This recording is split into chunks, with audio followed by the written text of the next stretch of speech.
A seguir, Hora da Notícia. Domingo é dia de votar no primeiro turno das eleições, mas você sabe o que acontece quando se vota em branco ou nulo? Assunto para o quadro Fatos de hoje. A avaliação da qualidade da água apresentada pelo projeto Rio Passo Fundo indica uma redução na qualidade. Nossa convidada aqui no estúdio é a coordenadora do projeto, Flávia Biondo. As lentes de contato tornaram o dia a dia de muitas pessoas mais prático. Agora você sabe quais os cuidados necessários? 3 seminários na UPF vão reunir estudantes e professores da rede pública e particular para discutir o ensino de línguas, leitura e literatura. Nós vamos falar sobre esta programação com a professora Patrícia Valério. E ainda, falar ao celular enquanto dirige é proibido e muito perigoso. O SEST Senat está com uma campanha para prevenir acidentes de trânsito causados pelo uso do celular. Hoje é quarta-feira, 3 de outubro, é hora da notícia.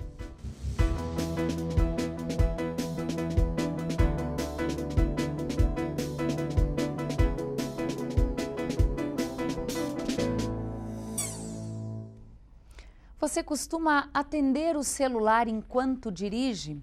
Ou talvez responder uma mensagem simples, rápida, enquanto está no trânsito? Olha, isso pode até parecer inofensivo, mas não é. É muito perigoso. Por isso, o SEST Senat está com uma campanha para prevenir acidentes de trânsito causados pelo uso do celular. Dirigir a 80 km por hora e responder uma mensagem do WhatsApp é a mesma coisa que percorrer um campo de futebol inteiro de olhos fechados. Esse foi o resultado do estudo feito pelo Centro de Experimentação e Segurança Viária, feito no início desse ano. É justamente por isso que o SEST Senat está com uma campanha de prevenção de acidentes. O Itacir é motorista de ônibus há 33 anos e entende como é necessário ter campanhas como essas para quem vive na estrada. O trânsito hoje está meio violento demais, né? Isso cabe bem para nós motoristas que somos profissionais na área. Sempre é bom uma orientação. Esse não é o único trabalho desenvolvido pelo SEST Senat. A organização faz parte do Sistema S e se dedica para qualificar o trabalhador do setor de transportes, além de promover o acesso ao esporte, à cultura, saúde e lazer. Os cursos são os mais procurados para quem trabalha diretamente com o trânsito. Tem de movimentação de produtos perigosos, transporte coletivo de passageiros, cargas indivisíveis, que são aquelas que excedem a altura, largura e comprimento dos veículos, além de curso para taxistas e para motofretistas. O simulador profissional também é muito procurado pelas empresas de transporte. Hoje tem como as empresas fazerem uma avaliação de como é o seu funcionário ou o seu motorista como condutor. Nesse simulador nós conseguimos visualizar o trecho que o aluno percorreu, o trajeto que ele percorreu, o tempo que ele levou, quantas vezes ele trocou de marcha, qual foi o consumo de combustível. O programa Jovem Aprendiz é outra oportunidade para quem ainda está na escola. Cada jovem ele é contratado como jovem aprendiz e em regime de CLT. Então eles têm uma carteira assinada, têm um contrato de trabalho com a empresa, recebem salário para estar exercendo a atividade de jovem aprendiz, né? Assim como também o Vale Transporte. Na área de cultura, tem as aulas de música, uma das preferidas do Maurício. Ele começou a tocar bateria há pouco tempo, mas já teve um grande desenvolvimento. Do começo até agora, dá para a gente dizer que ele está 10. Que o SESC Senat continua dando esse apoio, esse espaço para os alunos cada vez ficarem mais assim dentro da música, crescerem, desenvolverem, né? Porque as crianças especiais, eles precisam disso aí. A música é tudo para eles. E para o Maurício, a música é muito importante. Hoje, o projeto Sou Músico tem mais de 60 alunos. O Enzo é um deles. No SEST Senat, ele joga futsal e toca bateria. O que eu mais gosto aqui, eu sempre vim aqui, sabe, mas às vezes eu falto, né? A bateria é a minha primeira coisa favorita, né? Essa é a minha primeira coisa. E o futebol tá em segundo, sabe? Daí eu sempre gosto mais de ir lá, mais jogar bola, sabe? Daí eu saio, mas venho aqui sempre. O atendimento do SEST Senat é de graça para os trabalhadores e dependentes do setor de transportes, tanto funcionários quanto autônomos.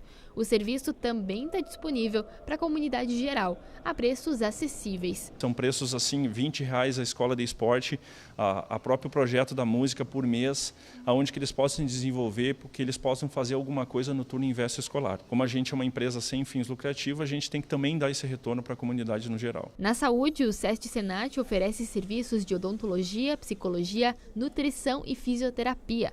A instituição também oferece espaço para esporte e lazer. E a van de prevenção de acidentes segue com ações pelas empresas da cidade.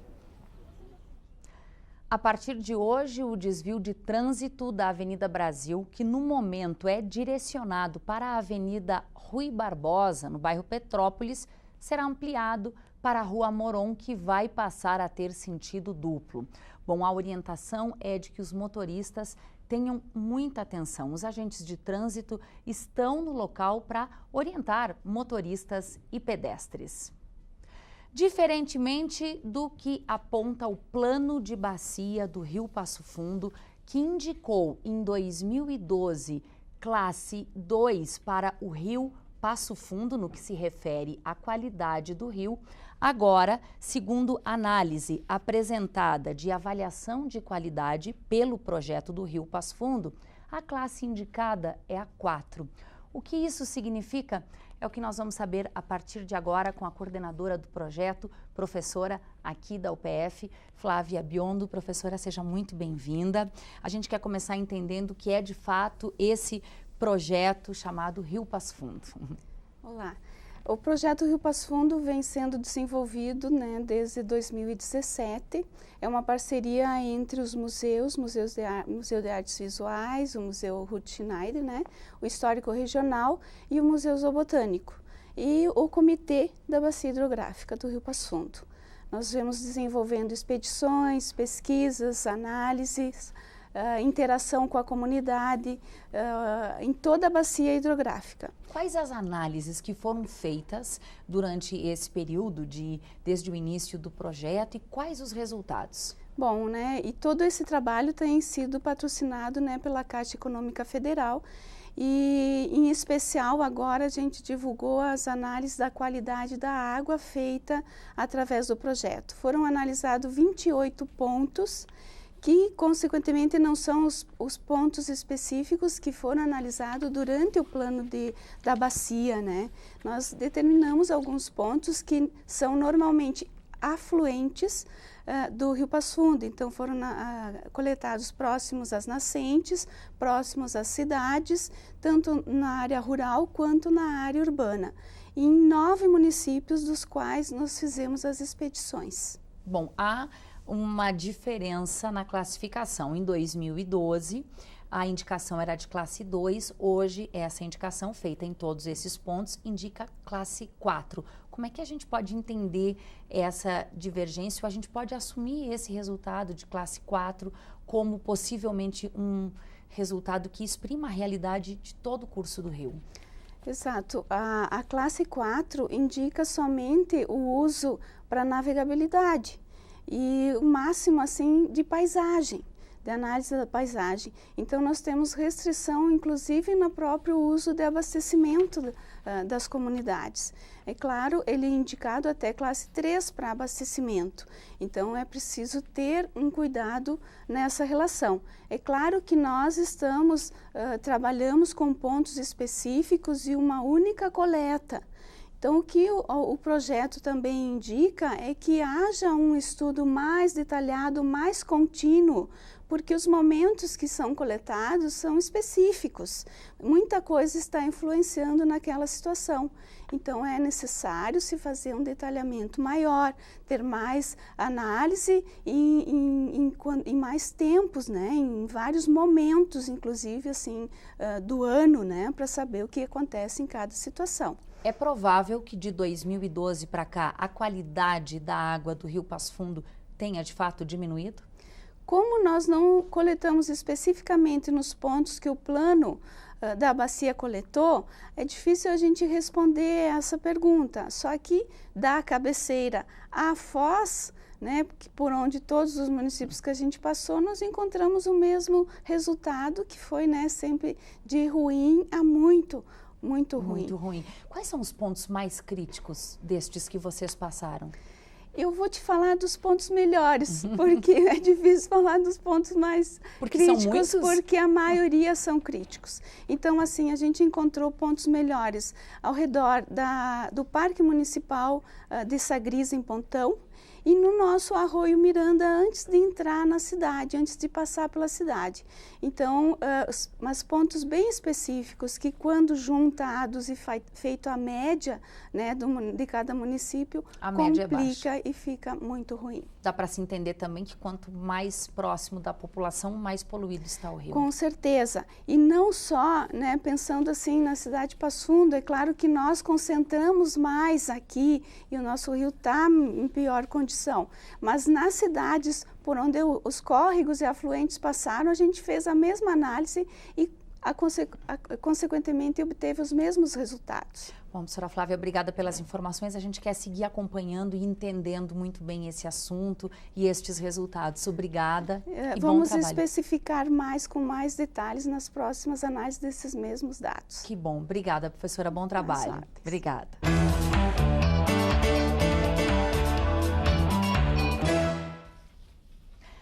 Domingo é dia de votar no primeiro turno das eleições e hoje a gente quer saber da Zulmara Colucci o que acontece quando se vota em branco ou quando o voto é nulo. Esse é o assunto para o quadro Fatos de hoje. Zulmara? Olha, muito importante essa informação, Thaís. Há 4 dias do primeiro turno da eleição, o eleitor é livre para escolher ou não um candidato, já que tem opção de votar em branco ou nulo. Mas existem algumas informações que são falsas, especialmente sobre o voto branco e nulo, e elas precisam ser esclarecidas. Votos nulos, assim como os brancos, não são computados como válidos e não são contabilizados em um resultado eleitoral. Portanto, não cancelam a eleição e nem são somados para candidato que está na frente. A nulidade de uma eleição só se dá, de acordo com o Código Eleitoral, se houver confirmação de fraude nas eleições, como, por exemplo, eventual cassação de candidato eleito condenado por compra de votos. Nesse caso, se o candidato cassado obteve mais da metade dos votos, será necessária a realização de novas eleições.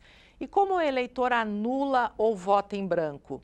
O eleitor vota nulo quando ele digita na urna eletrônica um número que não pertence a nenhum candidato e aperta o botão confirma. O voto em branco é registrado quando o eleitor pressiona o botão branco e, em seguida, a tecla verde para confirmar. O eleitor também pode votar em apenas um dos cargos ou não preencher todos os espaços da urna e confirmar.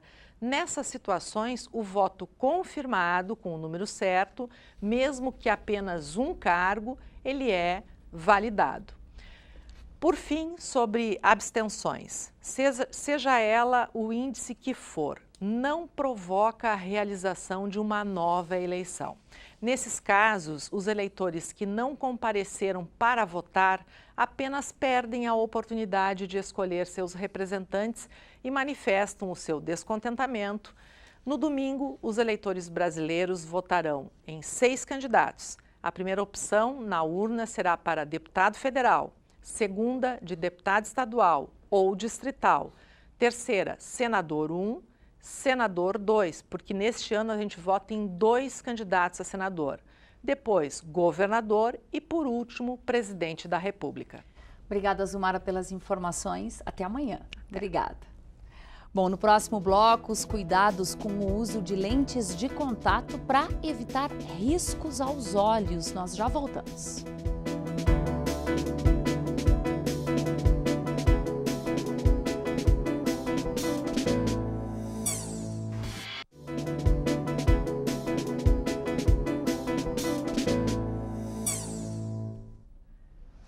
A doação de órgãos é um assunto que deve ser tratado em família, só que muitas vezes o medo da morte impede essa conversa.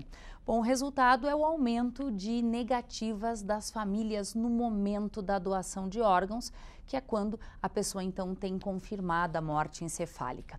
Bom, esta análise está no programa Estúdio 4 desta semana, que trata desse assunto. O programa foi ao ar ontem à noite e tem reprise hoje, às 8 horas da noite, e também uma última exibição na sexta-feira, às 11 da noite.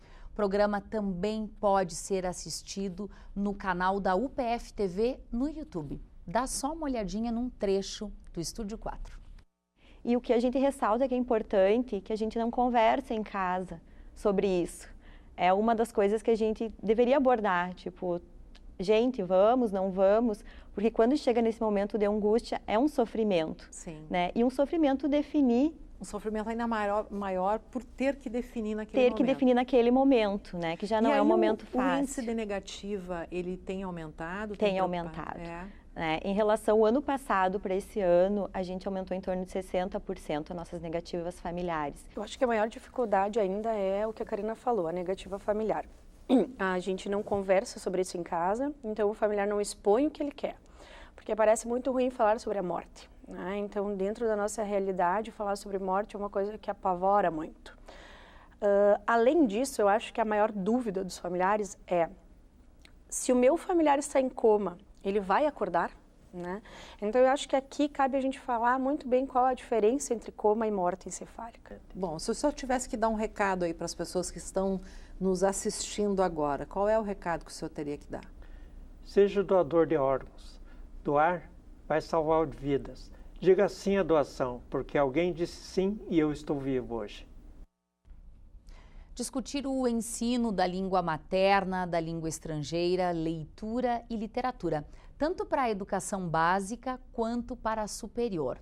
Bom, para isso, o curso de letras aqui da UPF promove simultaneamente 3 seminários. São eventos já tradicionais na universidade e que aproximam professores da rede pública e particular, estudantes e também professores daqui da UPF. Nós estamos recebendo aqui no estúdio a professora diretora do Instituto de Filosofia e Ciências Humanas da UPF, professora Patrícia Valério, também da comissão organizadora destes eventos. Professora, seja muito bem-vinda à UPF TV. Que seminários são esses e que são tão importantes porque tratam daquilo que a gente fala, daquilo que a gente escreve? Certo, Thaís, como tu disseste, né, são 3 eventos bem importantes e tradicionais do curso que acontecem pela primeira vez de modo simultâneo. Um deles é o 7º Seminário Nacional de Língua e Literatura, e dessa vez primeiro internacional, porque temos convidados estrangeiros. É um evento que tradicionalmente era promovido pelo Programa de Pós-Graduação em Letras. E os famosos CL-CELM, né, que são eventos que já contam aí com quase 20 anos de edição, mais tradicional do curso de letras. Dessa vez, então, eles vão acontecer de forma integrada, né, reunindo, então, alunos, estudantes, professores, tanto da educação básica quanto do ensino superior.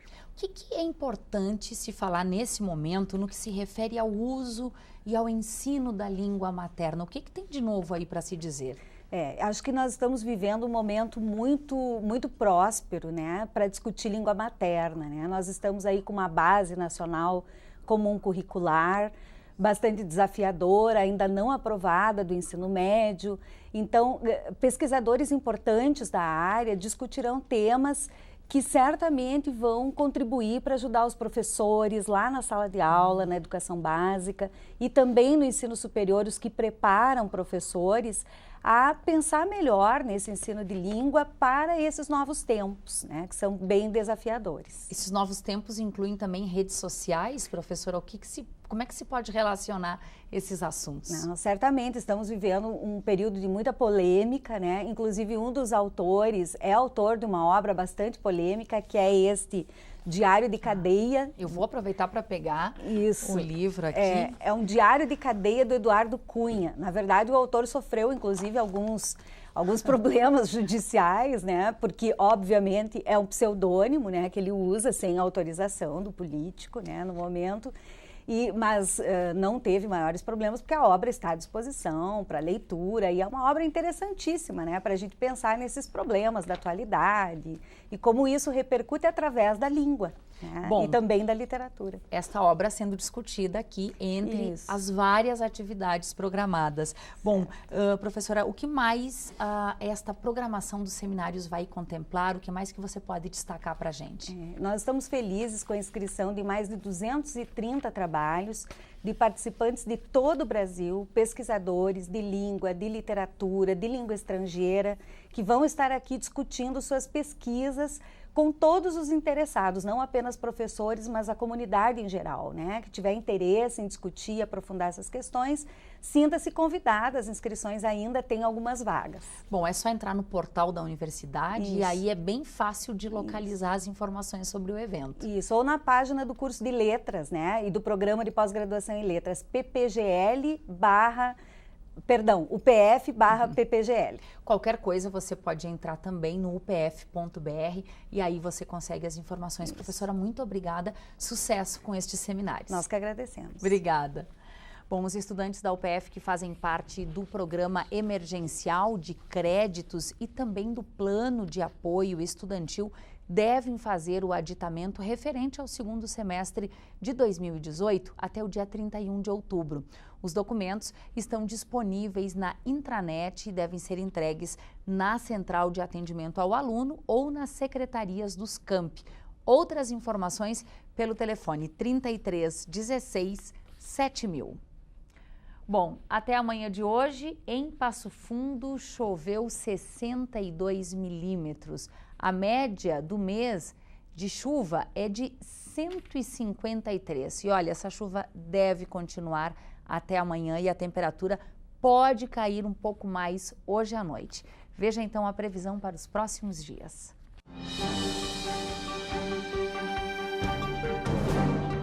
Quinta-feira será de tempo nublado em Passo Fundo, mínima 12, máxima 20 graus. Faz frio na sexta-feira e o sol aparece entre nuvens, mínima 9 e máxima 17 graus. Elas vieram para deixar tudo mais prático. Foram pensadas há mais de 500 anos por Leonardo da Vinci. E só em 1930 foram desenvolvidas no formato que temos hoje. As lentes de contato revolucionaram a oftalmologia. Agora é preciso cuidados para evitar riscos aos olhos. É aqui no consultório da doutora Adriana que a Carol veio buscar auxílio para os olhos. Ela usa óculos e quer aprender como usar as lentes. Para isso, a médica faz um exame de acuidade visual. Depois ela recebe as instruções para utilizar as lentes da maneira certa, sem riscos ao olho e às lentes. Depois das mãos lavadas, atenção e prática para colocar a lente no olho. Tudo ok com as lentes, agora a Carol faz outro exame para a doutora ver o fundo do olho e como as lentes de contato estão sendo absorvidas, se o olho não está vermelho e se o tamanho da lente está adequado. Hoje em dia nós temos muita gente se beneficiando do uso de lente de contato, muito paciente que tem uma baixa de visão com óculos. E a lente veio surgindo para quê? Para que o paciente que não consiga usar óculos, em muitos casos, como nos casos de ceratocone, não obtém boa visão, possam ter sua visão corrigida por lente de contato. Tem algumas pessoas que só se beneficiam com lente de contato. Se comparadas com os óculos de grau, as lentes de contato têm muitas vantagens. Não ficam embaçadas, são levíssimas, não escorregam e são bem mais confortáveis. Podem ser usadas na atividade física, por exemplo. Só que nem todos se adaptam bem às lentes. E tem algumas situações em que a pessoa usa o óculos, tem o conforto visual, mas algumas tarefas da vida diária ficam impossíveis de se fazer com óculos. Então a lente de contato beneficia para que a pessoa também tenha uso compartilhado, ora óculos, ora lente de contato. Se a Carol é marinheira de primeira viagem, o Everson já trilhou bastante esse caminho. Ele começou a usar lentes de contato quando tinha 10 anos. Hoje, com 43, não abre mão desse recurso. Ele coloca a lente quando acorda e só vai tirar para dormir.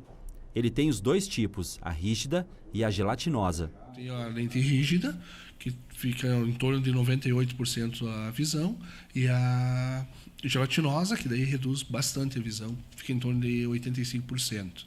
A gelatinose é mais confortável? Muito mais confortável, parece que tu não tem nada no olho. Já a dura, parece que tu está com um grão de areia dentro do olho. Demora mais para acostumar? Bem mais. Mas assim, a vida é normal com a lente, né? Tranquilo. Andar de bicicleta, caminhar, viajar de moto, capacete aberto e coisa, tranquilo, nada incomoda. A doutora Adriana também usa lentes de contato. Já há um bom tempo, são mais de 15 anos de total adaptação. Ela reforça a importância desse acompanhamento ser feito por um especialista. Isso é um trabalho do oftalmologista. Então, a importância de se ter uma boa avaliação para que essa consulta, entender a necessidade que o paciente tem, entender os hábitos que o paciente tem, porque ele vai ter que ter uma disciplina no uso da lente de contato para que corra tudo bem. Ele vai ter que ter visitas mais frequentes no consultório do oftalmologista para que tenha todas as suas dúvidas sanadas e que se acompanhe no consultório como é o dia a dia dele, como está sendo a adaptação, quanto confortável está aquela lente, se eu preciso trocar aquela lente ou não, e que ele siga corretamente todo o passo a passo das lentes. Hoje a gente fica por aqui.